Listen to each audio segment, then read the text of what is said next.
from Miss Celebrities Salon Barber and Beauty here in Houston, Texas, 2902 Alameda Genoa, Suite C. This is how we doing it, the Barber Perspective. We coming here live with our live broadcast, giving you our first episode, bringing you our life and careers, and how it's kind of took us on our journey from our early lives until now. So, without further ado, I am the Haircut 85. I got my co-host here. Yep, Justo the Great, Justo Cut It on Instagram and Facebook and all that is Justo the Great. Razor Rod, Young Razor, man.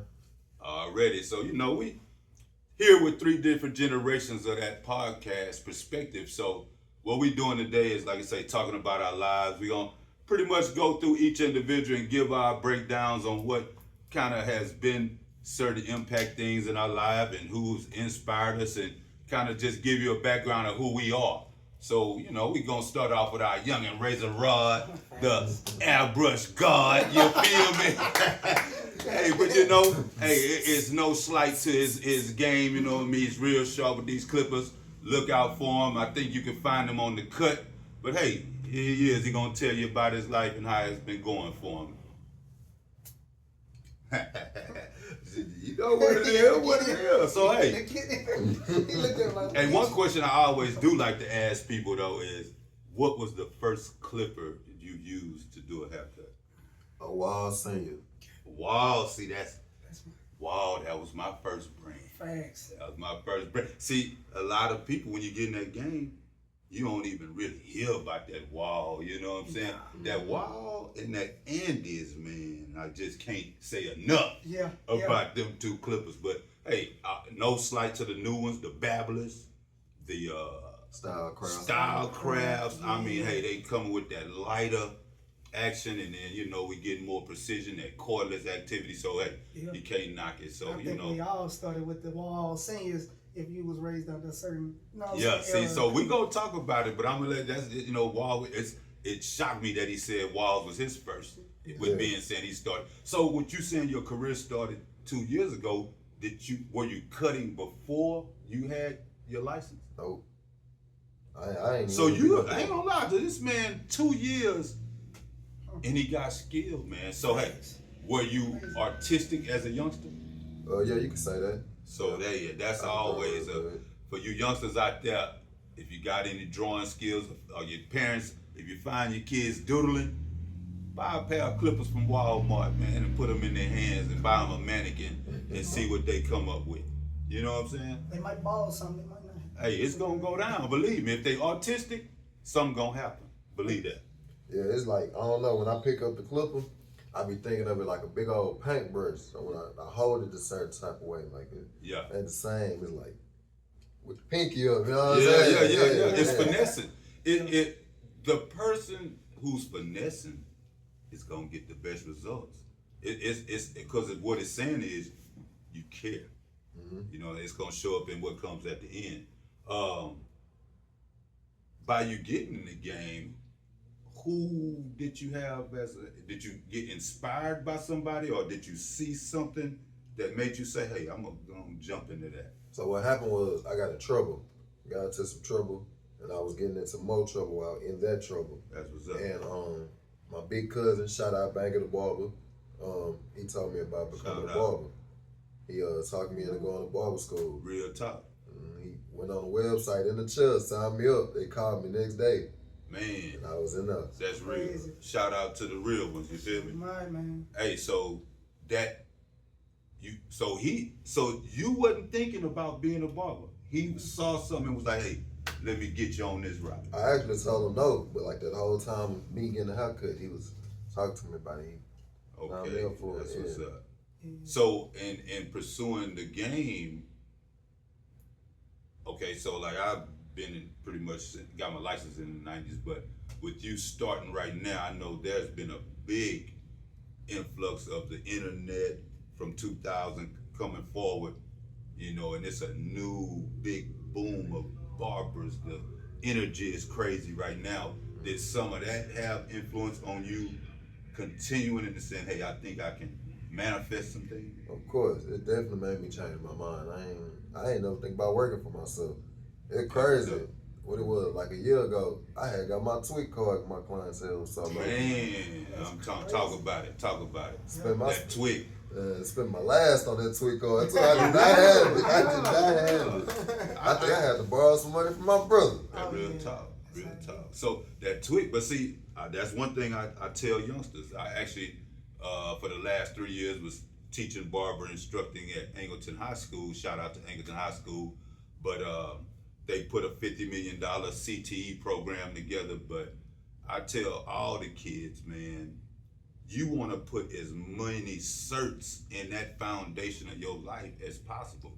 That twig, that welding, that nursing, CNA, and barbering, cosmetology. Yeah. All these things are things that if you get that license, you can take it everywhere. And see, a lot of places, if you're working in those plants, if you don't have that twig card, you can't travel. Yeah. So, you know, all it did, it ain't even about using it, it's just having it so you may have to use it. You see what I'm saying? Yeah. So that's awesome, man. So can't say that that's a wrong turn, it's just good to have. Yeah. I actually well into my career thinking about, because it's an up and down career, man. I've done so much with it, but I actually went back and got my safety license due to customers giving me a lot of business. I was down in Missouri County for a while, so that safety license was something that kind of gave me a understanding on what I would do, maybe on retiring. So I was like, hey, let me jump on that. I got that, so hey, but so far the barbering game has been still good to me, and God's been blessing me, so we keeping it going. Man. That's crazy. I never knew you could make that much behind no chip. Yeah, man, that's what it is. And you can set your own tone, set your own price. I tell people, man, the cut is the cut. When you add any enhancements, any other thing, you definitely need to get into that 50 and up bracket. If not 75 to 100 and up, because you're doing something totally different when you're doing that, especially if you know, taking time to buy the best products, right? You know, and have that. No, I don't want the no drip spray. Hey, well, I'm putting extra time, you know, into this thing, so that price got to reflect that, you know. Yeah. But it goes into saying, like, when you were saying pretty much having a lot of certifications and things like that under your belt, you never know when you have to use it. Oh yeah. That's kind of how I got into it. Like, I was doing the whole, I wanted to be free.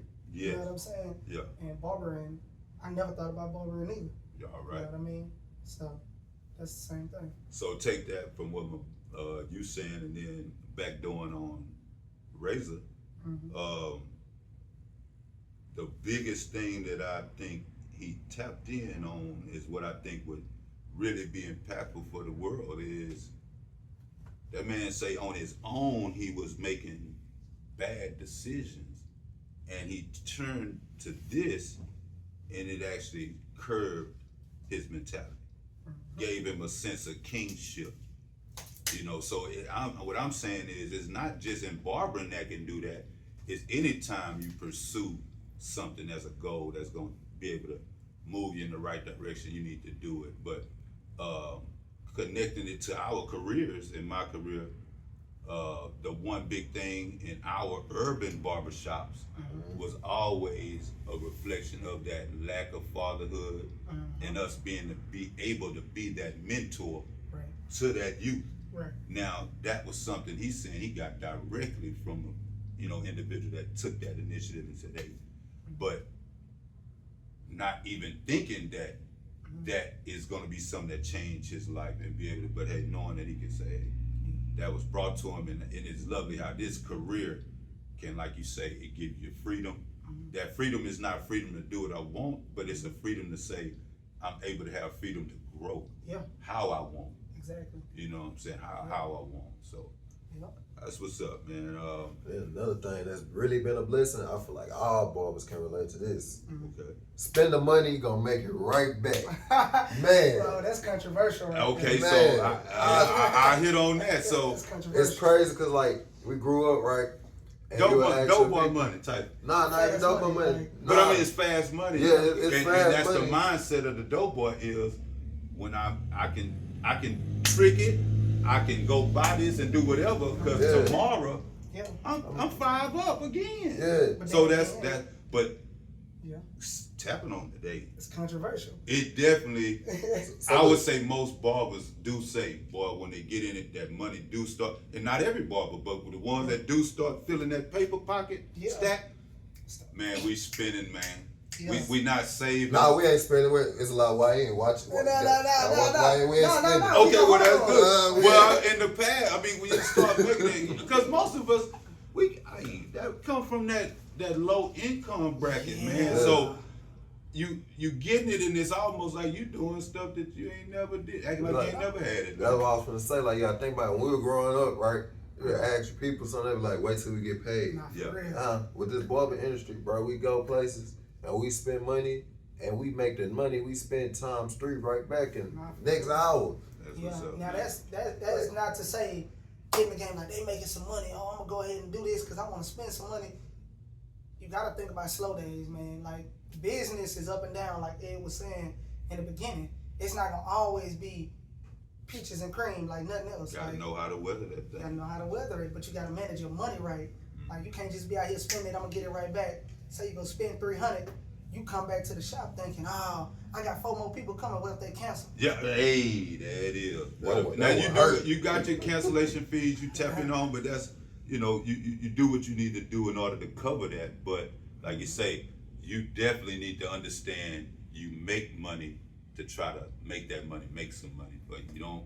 We got to get out of being just a consumer spender. And I advise anybody in the barber game, don't do what I did, baby. If you making that money, man, the first investment back ought to be into the business or into new equipment, that type of thing to keep you all the way up on your game. Because I actually, in my career,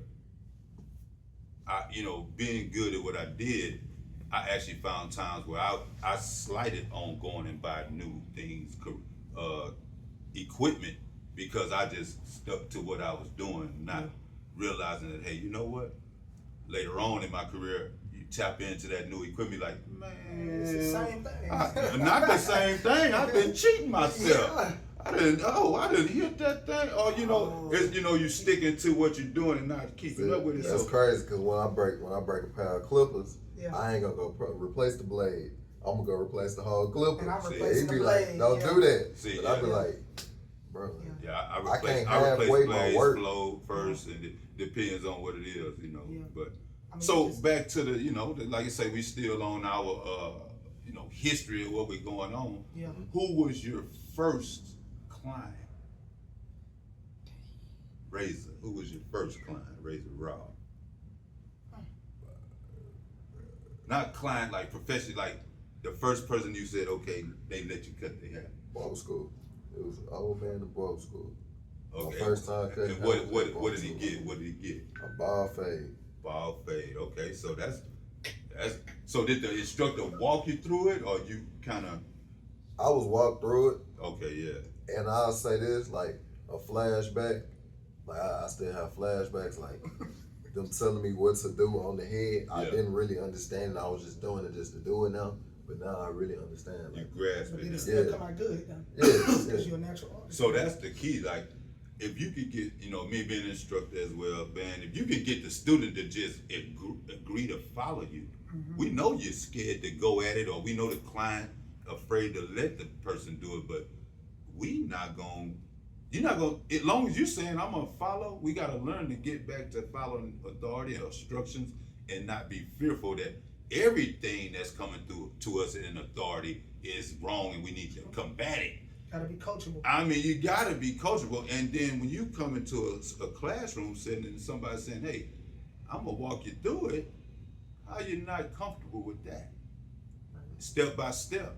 And if you get to the point where you mess up, a real barber, man, that's what we do. We correct imperfections. We always correcting something, bringing it back out, bringing it in, lining up. Thus, become the enhancement world. True. Because people saying, hey, I want to be, all the way out there. We putting it on that skin now because they ain't even got hair in that, you know what I'm saying? We saving them hairlines now, Yeah. So, we got your first client.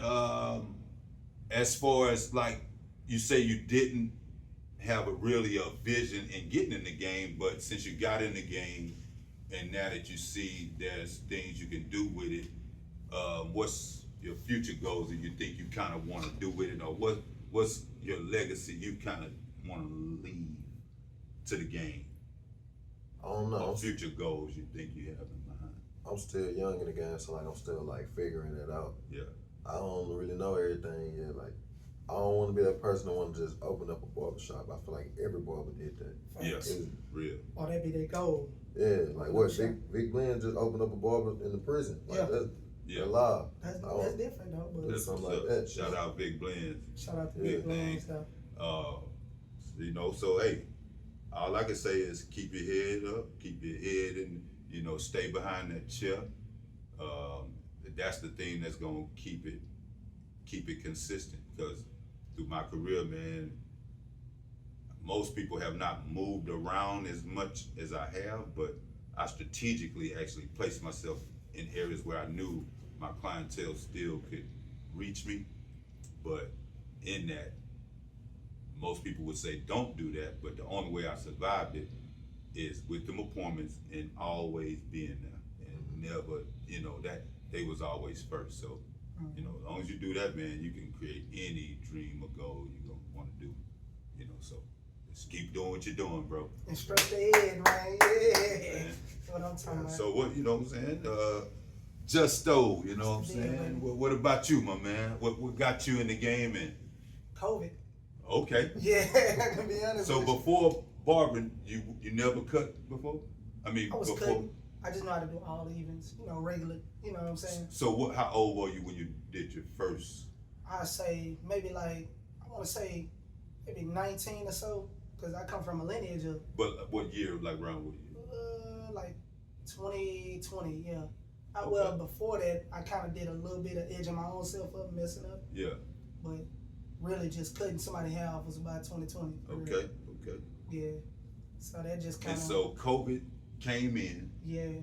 And so that took you off your job. Yeah, it took me off my job, and my kids, I was taking them to the barbershop. Man, and Prices shot up. Man, and boy. That's Okay. what changed my whole thing. Really? So yeah, these boy getting it. You know what I'm saying? I said I could take $20, go to Walmart, instead of trying to go to the Chinese, $7.99. Right. I can practice on my boys. Right. You had the people to practice on. Yeah, and then my neighbors started coming through. Then, you know, nephews and stuff like that coming through. It is. And they kept coming back and made me say, damn, I kind of like this. And you already had a taste of an edge up, I'm gonna do my beard or something to be like, you're not afraid to go at it. Yep. I actually had students in my class that you know, some people, I guess they got put, their parents told, because I was in a high school setting with that. Yeah. So, you know, you got parents that just saying, get in there, do something, I want you to do something. Mm-hmm. But literally, or even the ones that say they wanted to do it, they wasn't even like picking up clippers and edging their own self up. They not bringing their clippers around. I'm like, you don't really want to do it, because those are signs that you really want to do it. Yeah. Is that, hey, or you'll be like, hey, let me edge you up, or let me line your neck up and try. But if you're not doing that, you're really not trying to do it. Right. But and that's what actually works your fear out of how to hold the clipper, getting familiar with, you know, using what you're doing. So that's what's up. So I'm gonna tell you something crazy. When I first started, I was scared. Yeah. Hands shaking. Pre-game Talking about jitters. hands shaking like a stripper. For real. And I would not wanna. I'd do the edge up, but I wouldn't do the edge up. Like I act like I'm lining you up. Yeah. And they'd be like, I know people that would. My students, I'll be like, no, you gotta actually go to the hair. They would be edgy because they don't want to be said they push nobody back. I'm scared. So I'm talking about they just edging the skin, not it. Yeah. I'm like, no. So then that's when I started using that white pencil for them, and that kind of broke that fear. Let me put the white pencil where you want it to be. I draw it on there lightly so it won't be caked in. Yeah. I drag it on there lightly, and then they lost that fear. So when they was missing that hair, I said, you ain't touching that white line yet. Right. Get to that white line, and I want to see you take that white line off. Yeah. You know, when you get to it, now remove it. Yeah. And that's good practice to show them how to tap and go. Yeah, My man. edge up used to be scored. Yeah, because it get heavy. Them blades are sharp. You went the rod, huh? You got that all? You went the rod. Well, your edge up lasted a month. Man, I can tell a story about that heavy hand new barber, but I got shout out to my boy, but I ain't go. You know, I was support. I helped a lot of boys get in the game. I supported a lot of them by, going to visit them and letting them get a chop. I never let people chop my hair, but out of support, I would. Yeah. Oh, I support. did. But my boy, he put that heavy hand in that front of that forehead and got me.